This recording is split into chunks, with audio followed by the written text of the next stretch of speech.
Hello, everyone. My name is Tim Moore, and I'm the Technical Fellow in the Marketing Department in the FPGA Business Unit, and welcome to today's session, PolarFire SoC Secure Boot Methodologies.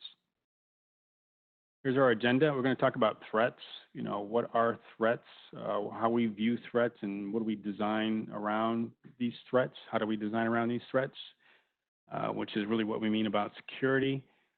We'll talk about PolarFire SoC Startup, and we'll discuss our secure boot authentication framework. Supply chain equipment threats. So, security should be considered from womb to tomb. And in this case, since we're talking about semiconductors, it's about chip manufacturing through the supply chain to you. And sometimes the supply chain is gray market, and from you to the end up, the system user. Now, there are largely four classes of threats from people, insiders, industrial espionage, big companies trying to steal things from other companies, criminal profiteers, and nation states. So how do we view threats? Well, we classify these threats into what we call a secure hardware and trust. You have to trust that what you're buying from us is secure, right? And what are the threats that can, diminish that trust? Well, you can have Trojan horses in hard IP, IC design, and in mask sets. Arguably, it's a very difficult thing to accomplish, but it has been done in the past. You can imagine somebody with infinite money and resources, like a nation state, might be interested in doing something like that. The wafer fab could overbuild wafers. That could be relatively simple to do. Could be a little bit more complicated, but it's possible. Wrong keys could be loaded into the device. Somebody could try to sell devices that are failed as good. In the gray market, people can remarket products, let's say from commercial temp to industrial temp. They can, scrape used parts off of boards and refurbish them, reball them if necessary, retin them. Or they can steal finished goods and sell them through the black market, the gray market. Likewise, since you're developing with FPGAs, there could be a Trojan horse in soft IP. There could be a Trojan horse in the FPGA. Somebody could have modified the EDA tools, so you have to be cognizant of that and careful of those things as well. Once you've kind of addressed these problems, and you're, buying our product and designing with them, you need to make sure that the wrong keys are not loaded, that the wrong configuration is not loaded. This could occur in a contract manufacturing environment, as well as overbuilding equipment could occur in a contract manufacturing environment. Somebody could reverse engineer your product, just buy it, strip it down, reverse engineer it, make a clone, okay, and sell it as your product. You'll get the support calls.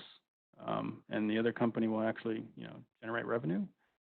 And we also need to make sure that, your systems are resistant to side channel analysis. We take care of that in our chip, but you may have other chips and other aspects of your system that are doing, crypto functions. And we need to be cognizant of tampering and what can be tampered with and cannot be tampered with.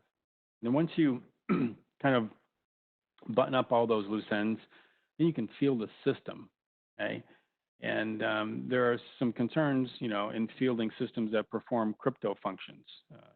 You need to make sure your information is assured. You can authenticate it, it's confidential, and we call this type of activity data security. It builds on, the previous two aspects. And we use a triangle to depict this. You got to start out with secure hardware, which for us is, licensing a DPA countermeasure portfolio from CRI. We NIST certify all our crypto accelerators, and we secure our supply chain. So during wafer manufacturing, we authenticate wafers with an HSM, and the wafer authenticates the HSM. There's this mutual cryptographic handshaking that occurs, and then testing is allowed to proceed if all goes well. And likewise, when we ship a wafer to a packaging subassembly house, the same thing occurs. There's a package part that authenticates an HSM, and the HSM authenticates the package part. And only after both agree on the secrets being exchanged, that, key material is injected into the part. Inject unique factory keys. We also inject a signed digital certificate that's signed by the private key in the HSM. So we deliver secure hardware to you, and then you design with our part. And we provide some mechanisms to make sure that your design remains intact. Probably the single most important one is the bit stream is secure. It's encrypted and it's side channel resistant when you program the part. Our parts don't need an external SPI flash. You can program the part during manufacturing, deploy it, and the part powers up relatively fast. We do have mechanisms for doing remote updating, and then in those cases, you will need an external SPI flash. And the programming, the automated programming functionality that we've embedded in the part is side channel resistant. Okay. We also have tamper detectors built in, voltage, temperature, clock, mesh. Okay. And this methodology that we have during our own manufacturing of authenticating a device with an HSM, we can export that capability to you as well through what's called a secure production programming solution. And in a nutshell, you would set up a design center that uses an HSM. Your design would get encapsulated into a job file that would be encrypted by the HSM. That job file gets either electronically transmitted or through some media like a CD-ROM or something or a DVD-ROM to an HSM that's located in a manufacturing facility. That manufacturing facility could be part of your own installation, different building, or it could be a contract manufacturer, halfway around the planet. And then that manufacturing HSM would take that job file, decrypt it, and program parts on boards, and only program the number of parts the job file says it should program, and no more, no less. And if there's scrap during the programming fallout or anything else, it will record that as well. And you can audit the HSM that sits at the manufacturing site with your HSM that's in your design site remotely. You can get statistics about what is being programmed, how many have been programmed, how many have been scrapped. So we build on secure hardware. We protect your design, and then if you need to in your application, in some applications, that's where you end. We just want to protect your design. It's not doing a secure function, but some applications also want to do data security where data in transit isn't being encrypted and decrypted and authenticated and hashed. Okay, and when you buy a certain class of product from us, we call them data security products.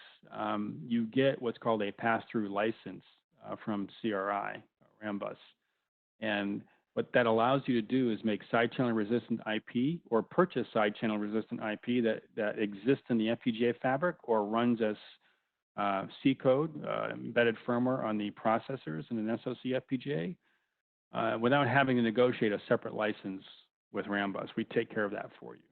Okay, we have advanced crypto accelerators for doing, hashing, PKI, symmetric encryption, decryption, side channel resistant, and we also embed a dual PUF function, a physically unclonable function. The great thing about a PUF is only the PUF knows the secret.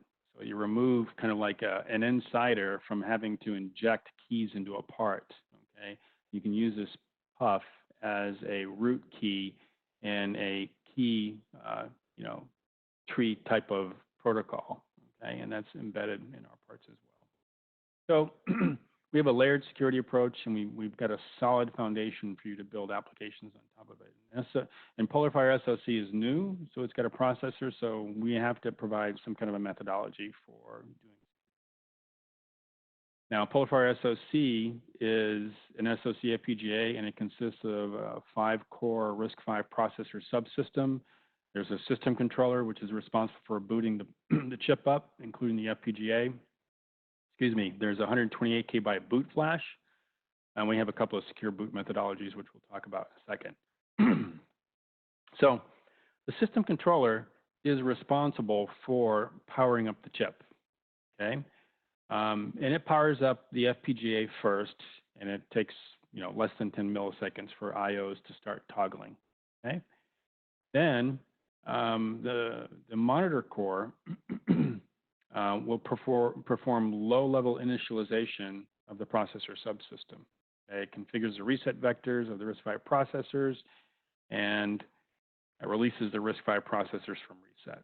Okay? And this whole time takes about 10.2 milliseconds to actually get to that first stage of instruction executed by that monitor core.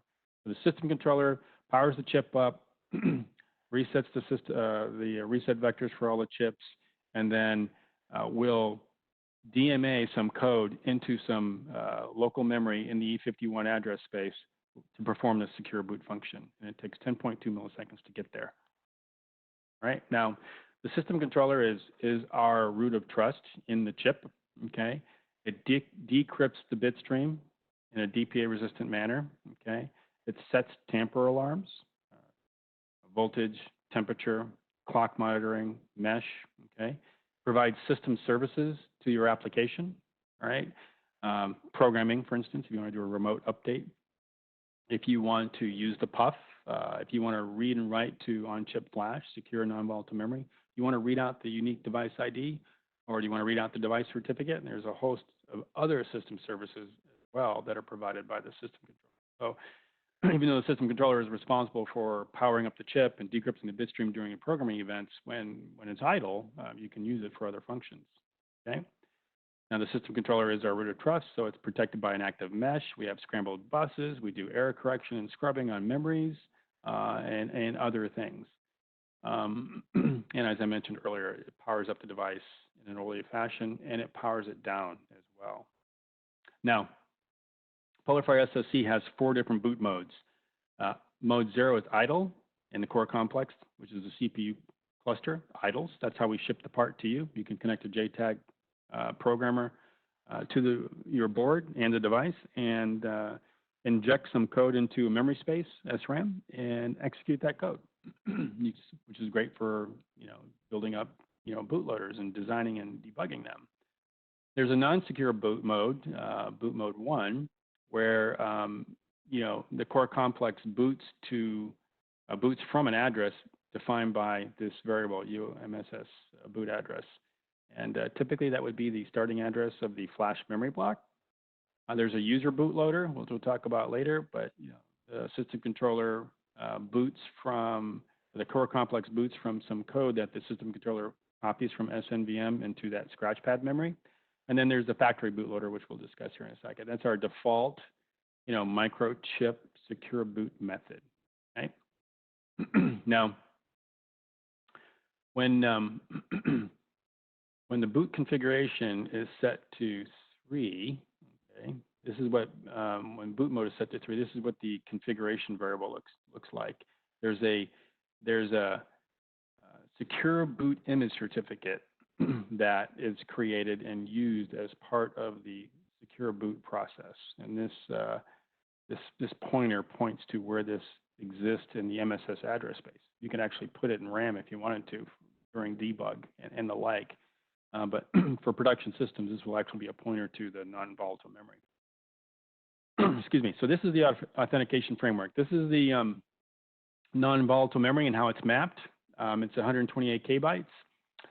We have the secure boot image certificate, and there's a pointer to that. We have the user bootloader here, which starts at a particular address, and it has image length variable as well. So you can place these things anywhere in ENVM that you desire.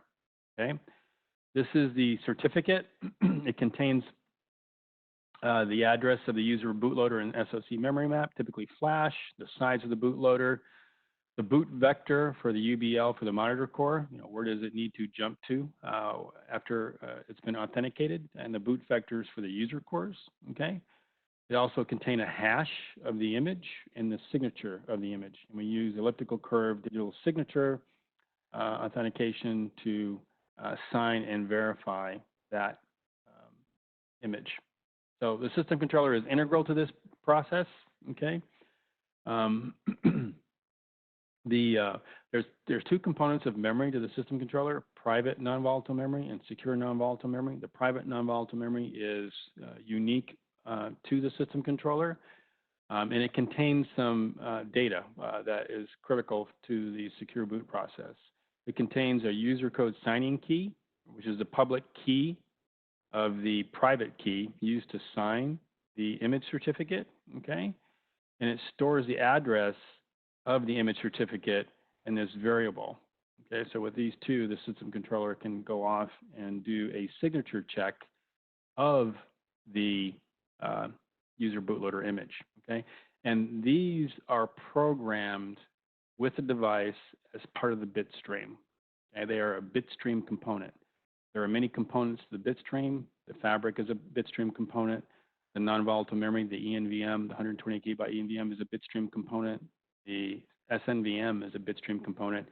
And various keys and addresses and the like are also parts of the bitstream component that get programmed into the P. Okay? So how does this work? So on power up, after the FPGA powers up, the system controller will read the secure boot image certificate. It'll do a signature check on it. And if it fails, it'll raise what's called a boot fail tamper flag, which will be available to you in the fabric. All you have to do is instantiate a tamper macro. If it passes, it'll push the second part of the bootloader, secure boot loader, the zero-stage bootloader, into the monitor core's local scratchpad memory. We call it DTIM, data tightly integrated memory. We set the boot vector, reset the core, and then the core starts computing a hash. And if the hash matches, you transfer execution to the user bootloader. If it doesn't match, you again set the boot fail flag in the tamper macro. Okay. Now the hash is done by the application cores. Here we have the monitor core, which is E51, and the RISC-V user core, one of them, U540. Both 64-bit cores, both performing the hash of the user bootloader. So we chose SHA-512. It has more rounds than SHA-256, but it uses 64-bit arithmetic. We have 64-bit cores, so it'll process twice as much data. So the SHA algorithm consists of two operations, message scheduling and hash computation, and the message scheduling runs on the U54. Do that in blocks of 1024 bits. They're processed and pushed into a message queue, and the E51 will read each block from the message queue and add that to the hash accumulator. Okay? We're parallelizing things to provide speed up because everybody wants secure boot, but they don't want to actually pay the penalty of the boot time, right? So what is the execution time? Well, we mentioned earlier, PolarFire SoC boots in 10.2 milliseconds. This boot method, secure boot methodology that we have adopted, takes an additional 8.4 milliseconds to do a signature check on the 128 KB flash and a hash of the 128 byte flash. So we're at 18.6 milliseconds to authenticate a 128 KB image and power up the FPGA, which is significantly lower than a traditional SRAM FPGA's configuration time, right? So we can power up in a very secure state in less than 20 milliseconds. Now, there is a method also to write your own bootloader, and it's very similar to the previous method, except what we're doing is we're storing your bootloader in SNVM, okay? And the way you do that is in the Libero toolchain, you construct, as part of the bitstream construction process, the bitstream can have memory clients, and the memory client can exist in the 128 KB ENVM, and it can also exist in the SNVM. So in the Libero tool, you just point to a hex file, and you've got your memory client. Now, you can mark pages in SNVM as ROM, and if you mark a page as ROM, it's only updatable by a bitstream programming activity. So you lose the read-write runtime capability that exists in the SNVM. And as the system controller copies your bootloader from SNVM into the E51 DTIM space, a hash is computed to verify the integrity hasn't changed from the programming time. Okay? Now, you can also optionally puff protect the content of the SNVM. Okay, so when you're constructing the memory client for the SNVM, you have the option of saying, this memory client is encrypted and authenticated by the PUF. And when the system controller sees that as a flag in the bit stream, it'll say, okay, here's my memory content. I'm going to use the PUF secret as an initialization vector to the side channel resistant AES engine that's built into the system controller and encrypt the contents before writing to the SNVM. And on the inverse, when we're doing their user secure boot loader, that system controller will use that same PUF key to decrypt the contents and place that into the E51 monitor core's DTIM to kick off the secure boot process, which is your secure boot process, okay? And any errors along the way, the boot fail tamper flag is set. And in this particular case, it's the hash that could fail, okay? So, you know, PolarFire SoC inherits, you know, all the security goodness that exists in PolarFire FPGA. You know, we are the #1 supplier of silicon to the DoD market space. We take security seriously. We take our defense customers very seriously. We have a side channel resistant DPA programming. We have anti-tamper. We have a best-in-class cryptographically bound supply chain assurance. We have a true random number generator built into the part. We have side channel resistant crypto processors for your use. And we've added a 5-core low power RISC-V processor subsystem to this mix, okay? And we've offered a side channel resistant out of the box secure boot method. It's open source. And we've also given you the capability to roll your own secure boot. Some of our defense customers may have a classified requirement to do a secure boot in a particular manner, and this enables that for them. And the cores that we've chosen for the PolarFire SoC RISC-V processor subsystem are relatively simple, 5-stage in-order type machines. In-order machines are inherently immune to Spectre and Meltdown exploits. Those are exploits that are exploiting out-of-order machines, okay? Also, we have physical memory protection. You can prevent various masters in the system from accessing various memory regions on device initialization. And we do error correction on all the memories, which classically have been a reliability feature, but and more importantly are becoming a security feature as well. PolarFire SoC provides, you know, side channel resistant secure boot methodologies out of the box, and or you can roll your own as you see fit. Thank you very much.